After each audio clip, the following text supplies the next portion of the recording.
Hi, everyone. Welcome back to the Diasporic Nigerian. If this is your first time here, welcome. This is the Nigerian Professionals in Canada series where we chat with Nigerian professionals here in Canada about all the cool stuff that they're doing. In today's episode, we're with Mutiat Bello, who is a former 9-to-5er turned real estate entrepreneur. Within the real estate space, she's a course creator, wealth strategist, and soon to be private lender and developer. The switch came for her when she realized that she was using real estate to supplement her 9-to-5 income. Taking a much deeper look into the real estate industry, she realized that there was much more at the macro level. Her goal is to share the lessons she's learned firsthand in her own life and those of the clients she's worked with, and to also talk about the benefits of ownership. So welcome, Mutiat. How are you doing? I'm good. And as I'm hearing you say all that, I'm like, who wrote that? I wrote everything. You're just like, okay, real estate, there's so many parts to this. And I'm taking every single part of it. Listen, just line it up. I want it all. Yeah. Go for it. So where is the last place you traveled to before COVID started?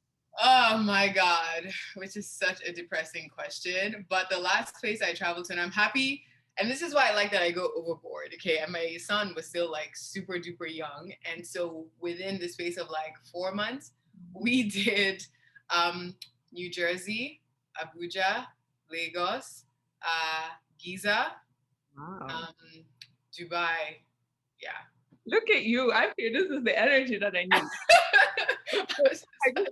My next vacation, I should go everywhere that I could possibly. Just all the continents. Let's just do it. I'm here for it. And where do you think you're going to travel to next? Oh my God. This is like the biggest thing for me. So what I have is like contingency on contingency on contingency. Uh-huh. Okay. So with one of my girlfriends, she still lives in Nigeria. So I'm saying, listen, let's just meet in East Africa. Yeah. Do about 3 countries, do that for 4 weeks. Mm-hmm. If that falls through, gonna meet up with my boy and his family in South Africa. Mm-hmm. If that really falls through, honestly, we'll just go to Dominican and just call it a day. Regardless, I'm traveling. That's just really what I'm trying to say. All right. So tell us a little bit about your real estate journey and what really led you to this path. Sure. Honestly, it all started really like an accident, to be honest. And I think that even when I think about every single, like the major milestones through it all, it's all been just by not like a necessarily predetermined thing. It's just been things that just kind of happen. In fact, it's now that I'm like, okay, if all of these things could happen by accident, what if I actually kind of planned it out a little bit more, right? Like imagine how I could really maximize what this industry can do. And so I was living in Nigeria at the time because right after my MBA, I got a job at a bank, but I was like, Nigeria will bust. So I went back to, and I was really bored. Like banking is not for me. Yeah. So I went back to Nigeria. I worked in Kwara State government, had a little bit of cash. Because again, I wasn't really spending anything. Not that I was making government money. Let's just put that out there. Because everybody's like, of course, government work out. But yeah, so I had a little bit of cash and I just thought, okay, you know what? Let's just put this in a pre-construction. My mother is a real estate agent and she said, listen, we live in Oakville. It's mad expensive. It's a pre-construction. Then it was like $380,000. Just buy it. I was like, okay. I knew like literally nothing, like zero about it. So yeah, so you know, I put the money in. I got it was a pre-construction. It didn't close until 2019. In between that, I had my son in 2017. I came back here. I got a job with the government here, and then I just thought, just move in, right? But one of the first things that really started to like put in my mind that this could be really a thing is when I was about to get the mortgage, they told me that the property's value was now about $450. But I'm like, I haven't moved in. Yeah. It's not like I haven't done anything other than put that initial deposit of $30K. How are you telling me that it's already gone from $384 to $450? Like, make it make sense. Literally nothing has happened. Then I was like, okay, natural appreciation. Okay, inflation working along with real estate rather than every other industry. It actually works against it. So I was like, okay, there could be something here. And my background, I have an MBA and my first degree was economics. And so with finance and things like that. So it was easy for me to kind of understand and see it from a net worth perspective and not just somewhere I'm going to go sleep and have a pretty, condo, right? So And then, yeah, so in 2019, I closed, I moved in, and then, like I said, I needed additional income. So my dad said, listen, instead of being a bookkeeper, because accounting, just, do your real estate license. And then I started doing leases. I started seeing property values. I started seeing, more importantly, what the landlord bought it at, understanding what their mortgage is likely to be, and then comparing it to how much they were renting it for. And I was like, wait, my man's is out here charging like 90% or even double. Yeah. I'm like, okay, I think there's something here that I need to get into. And then starting to just try and work with some first time buyers and seeing that, yeah, it's like once you're in, it doesn't matter how you get in, but once you're in, you're golden. But getting that first one in was always the most difficult. So I started working with a developer selling pre-constructions. And then just through that, again, so even deeper, right? Like where like coming really from the ground up, like the units we all see, like where do they really start kind of thing. And so that's why I mean, like it was happenstance. Like I was talking to a friend of mine. She says, oh, you might like that person. And then all of a sudden, boom, I'm now trying to be a developer. So it was all happenstance, but trying to understand at each point that there's even deeper value, like the further you see in it. Okay, that's really cool. Yeah. I feel like that's just such a wholesome look. And I've interviewed a couple of people in the real estate industry, but like this is the first time I'm hearing this whole like wholesome look into it. Yeah. So I'm here for it. So I know that in your bio you talked about creating courses. So I just wanted to know what those courses were about and if they're strictly for real estate professionals or it could be, for a first-time home buyer or just anybody. No, that's a great question. And actually, none of them are for real estate professionals. I feel like real estate professionals already have enough people talking to them. What is clearly missing is people who are trying to get into real estate and thinking that they need a real estate license for that, which obviously you do not, right? So there are actually 3 courses. It was sort of one whole package, but I decided to break it down into 3, mainly for price point, but also just to make it digestible because I realized that a 12-week intensive of just taking people from having nothing to building a strategy to 4 to buy 5 properties can be a lot, right? It can really be a lot. So I broke it up into 3. So the first one is for first-time home buyers. And so the goal for that is to help them see their finances, not like I need to budget, I need to save, but almost just like accept that this is your finances and then see it within the context of the real estate market. Understand which holes you need to plug. A lot of people think that once I fix my credit and I have a certain amount of money saved, I can buy a property. No, you don't, right? There's a little bit more planning that goes into that. So that's the first course to help them almost like give yourself a pass mark relative. And if buying a regular property doesn't work, then how can you get into a pre-construction?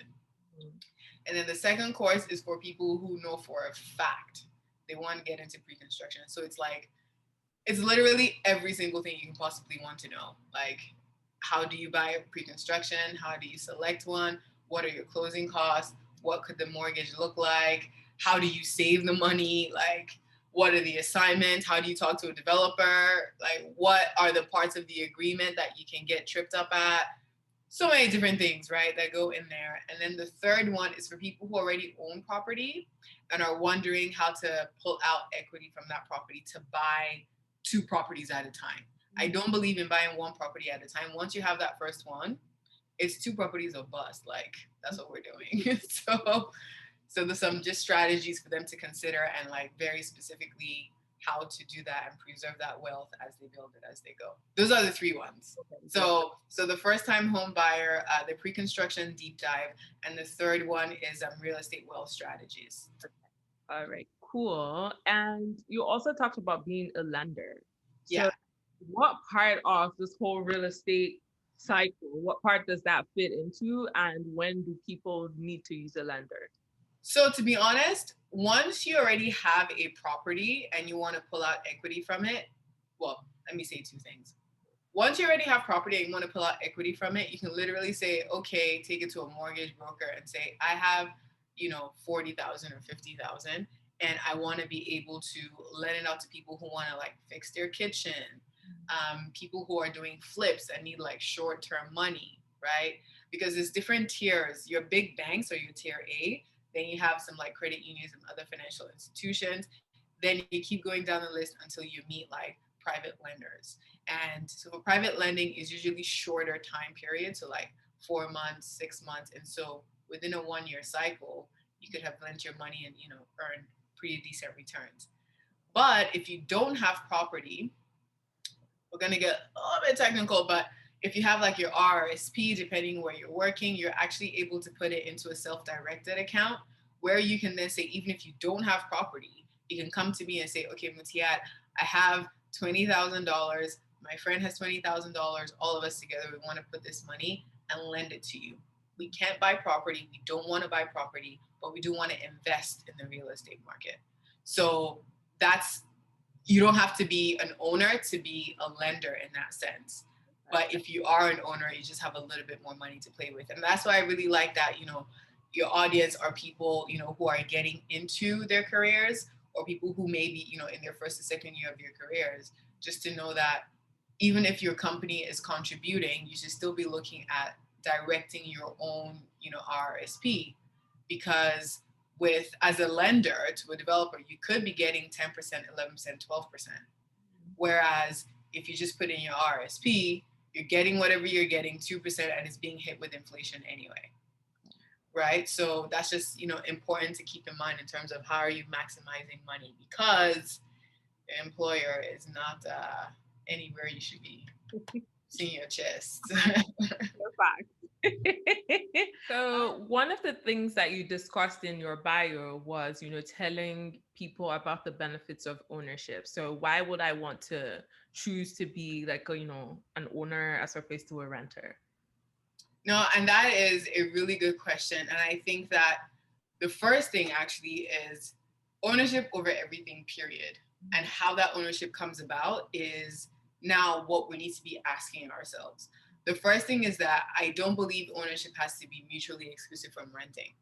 The idea now is that as soon as you can get in, even if you don't own a whole property, start by owning pieces of property. So we really need to get comfortable with buying as a group. First of all, we need to get comfortable with investing, like with lenders, right? With as a lender through your RSP, for instance, that is one level of investing that can easily, graduate into ownership. Because let me plot out a scenario for that one for you. Imagine you have your RSP, you're a first-time home buyer. You've invested with a developer for like a year or two. Instead of having just your money sitting in there, you're still contributing to your RSP. It's ballooned because now you're getting 10% instead of 2%. And then, 3 years down the line, you decide that now you want to buy a property, and you want to use your RSP, first-time home buyers. That money has now grown so much faster, and you've been investing in real estate before you got into your own property, right? So, you want to buy with a group. That's really a very smart and easy way, especially when you now combine that with pre-constructions as well. There's so much flexibility when you have 3 to 4 years to accumulate your down payment into the final property. So imagine, you do the first down payment, your friend does the second down payment, a third person does the third, and together you own each 33% of the property. That's still ownership. None of you might actually live in it, but that's still ownership. You don't even all have to be on the mortgage. That's still ownership because you have a 33% stake in a property. And then, so that's just for people who are really new, people who feel like, okay, where am I going to get 20% of $750,000? You don't have to, right? You get into a pre-construction, and that's the first one that you combine with all of these other strategies that I just mentioned. And then when you do own property, again, ownership allows you so many things, like using your property as collateral to open other business lines, right? Getting a line of credit against your property without even taking any money from your property. So you can then use that to like invest in a business, right? And this is all things that can stem from owning your home. Owning your home, taking equity in it and saying, okay, developer, I have $180,000. I want to buy 3 investment properties, or I have $180. I want to invest in your development and have some kind of stake in it. Like, until you own and you have that asset, not the money, the asset that the money can grow out of, it's such a beautiful thing, because real estate is the only thing where you don't have to sell the asset to get the money at all, right? You can own the asset, extract as much value from it continuously, you time it out continuously, and you still own it. Like, you can literally do this in perpetuity. Wow. Like, it's crazy. So and when you own, you just have the freedom. Like, you have the freedom and the choice, and that is why gotta get on the other side, and all you need is one. This is so interesting because for a lot of us who are either fresh graduates or, finishing up our masters, I think that this is very timely information as well, because you can own with your friends. You can co-own with your friends. It doesn't have to be like your life partner or your family member. You could do something with your friends. Let's get our fit in there, Yeah. We'll learn as we go. Yeah, and all you need is just a tight agreement. Like, just a tight agreement. Obviously, like, make sure that your credit scores don't even have to necessarily be the same, or like, even if somebody has 590 but they have cash, okay, you have 800 and maybe not as much cash, okay, just don't put their name on the mortgage, right? And then you have a tight agreement, and it can really, really be complementary. It doesn't have to be the same. It's about complementary.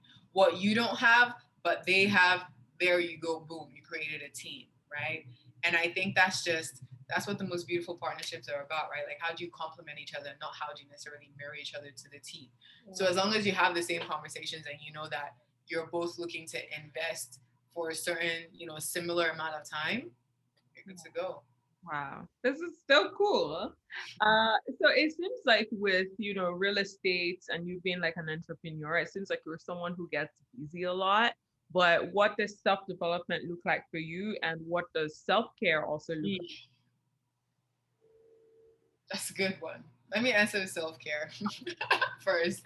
I don't know. My self-care doesn't look like, I don't know. Like, I'm not a light candle, like soaking a bath. Like, I really wish I was, because it looks fabulous when I see it on Instagram. But my brain isn't quiet enough for that. Mm-hmm. Like, it's always too much activity. So and I also have like 0 to 100 personality. Like, if I enter that realm, I am doing not a single drop of work, period.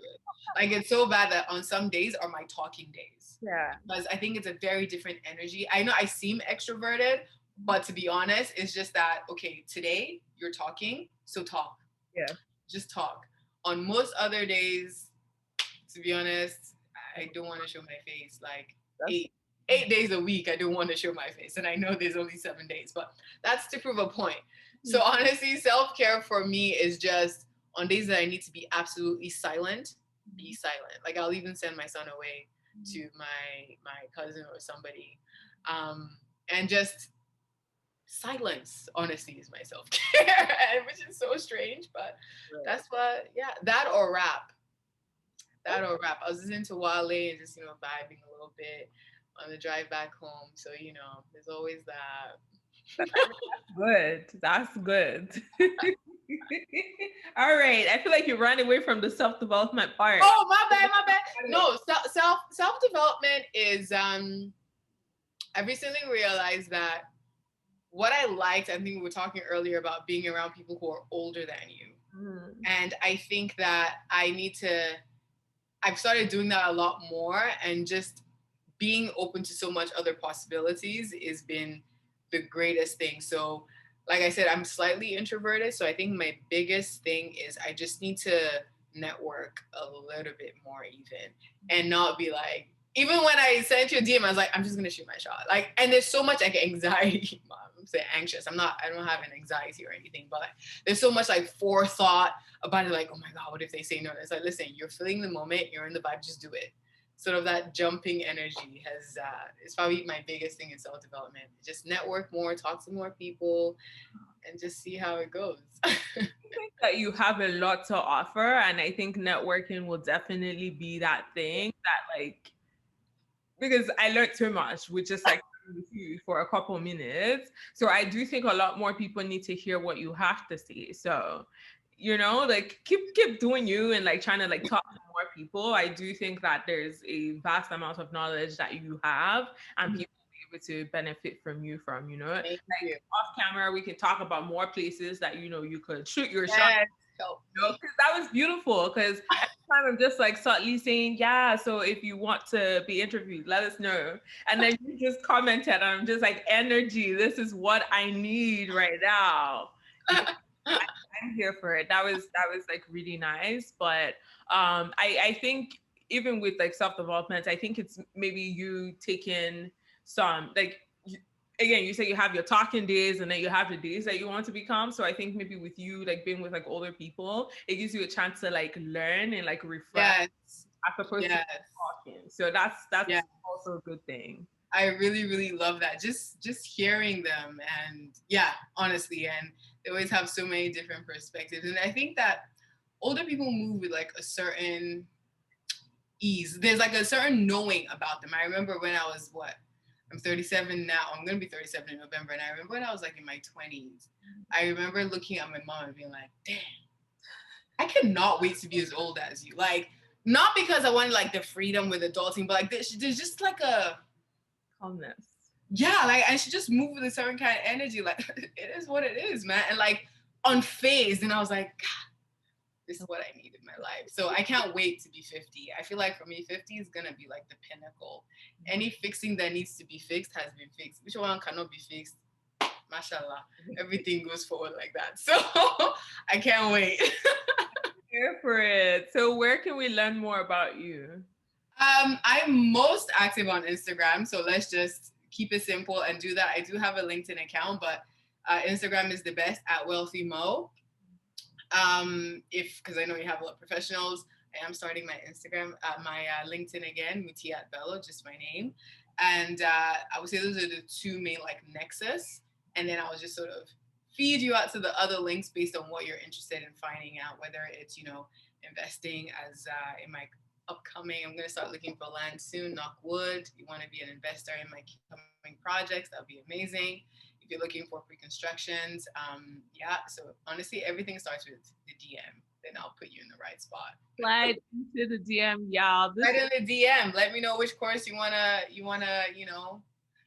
go through or just learn about. I do have it's going to be an hour and a half training on just like pre-constructions and the 6 steps that you can really use to grow a portfolio, which is just a really high level overview of from the start to the finish, and then just rinse and repeat so that people can get a good understanding of that space. All right. So to all the professionals out there who are maybe too busy, you can still learn something. You can still take courses, just learn a little bit more about pre-construction. It doesn't matter if you want to stay in your current city, just learn something and then you see how that goes. So yeah. And trust me, none of them is like $1,000. So this is partly why I brought it down. They're all under 1,000. Okay. Which without like you talk like that's cheap, but trust me, there's so much value. But just to give them a sense of the price. Okay. You can cut this part out if it's not necessary. But cool. Well, this is the end of our interview. Thank you so much for taking some time to chat with us today. This was an insightful interview. And I hope that everyone that's watching also goes to Wealthy Mo's page on Instagram. Go check out what those courses look like, or just stay on her page and see, what she's posting so you can learn a couple of things here and there. Okay. Well, thank you so much. No problem. Thank you all for watching. See you in the next video. Bye.